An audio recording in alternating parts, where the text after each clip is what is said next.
many of you voted for her, so finally you get a chance to see who you voted for. So if you have questions for Ms. Calhoun, here's your time. Good afternoon, everybody. First thing I'd like to say is, although I'm a council person for District 1, I represent the entire beautiful city of Compton. So you don't just have to live in District 1 in order for me to help you or assist you with any type of problems that you have. I wanted to say, where's the young man that was teaching the class? Where did he go? That was beautiful history. And I sat there and I listened to it. And I always tell my grandchildren and my kids as they were growing up, that it's all about history. And you never forget your history. You need to tell the story over and over and over again, just like the slaves told the story, that told their parents, that went all the way down the line and it came all the way to us. You should never forget your history, no matter what it is. Celebrate your history. And if you don't know your history, you should ask, or you should look it up and talk to your parents and listen to the struggle. I always say this, your parents struggled just as much as you're struggling now. You may not believe it because you think that the adults have all the answers.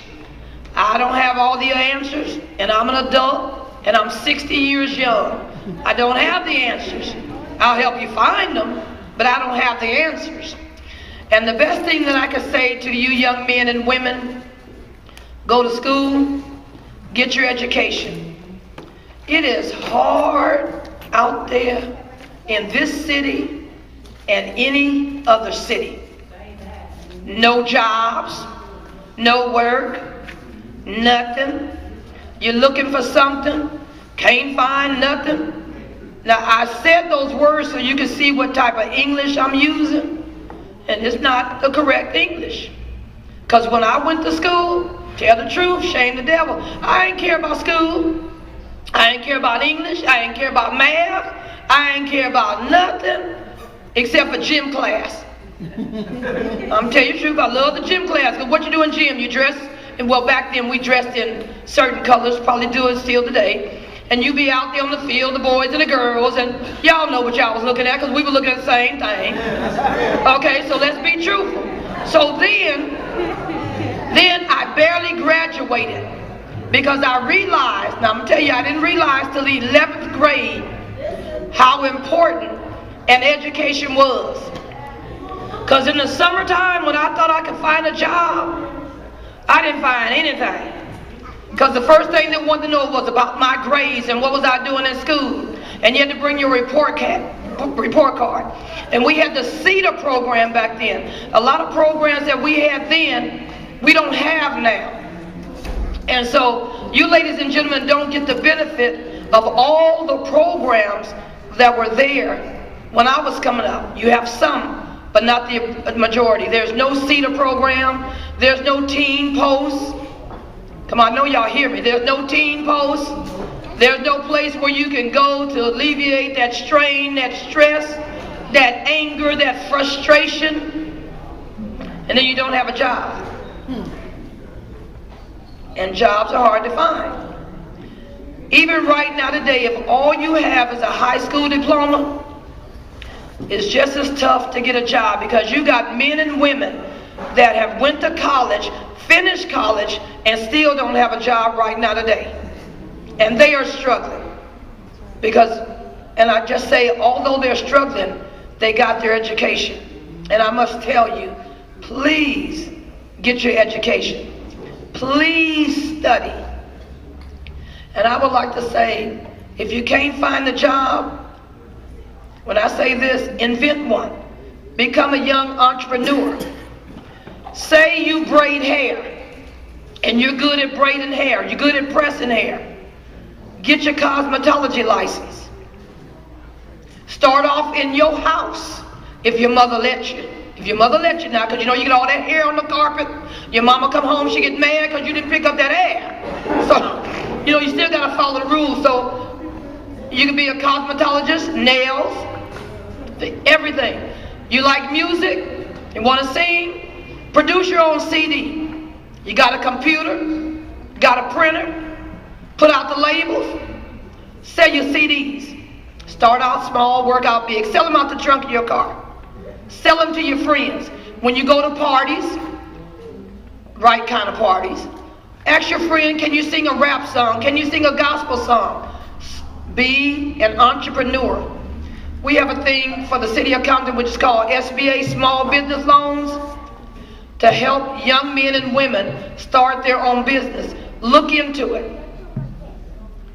You like math? Learn to do taxes. H&R Block? Okay, I hated math too, but I found out I needed to learn math because you got to know about a budget. And when I didn't do that math and I had to learn about a budget, I was scratching my head. I had to go back and learn. I hated algebra. Hated algebra. Y equal X minus 2 equal this. However, algebra, I hated it. But then I had to learn, I had to go back and learn me some algebra. So even though you hate math, and even though I hated it in English, you still have to learn it, because without those skills, without those tools, you won't survive in this world, in this day and age. So I don't know what else I can tell you, but education is number one. And if you can't afford it and your parents cannot afford it, a college, go to a community college. Go to a community college. Start off with your community college. There's nothing wrong with a community college. We have them all over. Do something with your education and do something with your lives to better yourself, because that's what we as parents want you to do. We want you to do better than what we did. We don't want you to follow in our footsteps. We want you to rise above us and say, I can do it.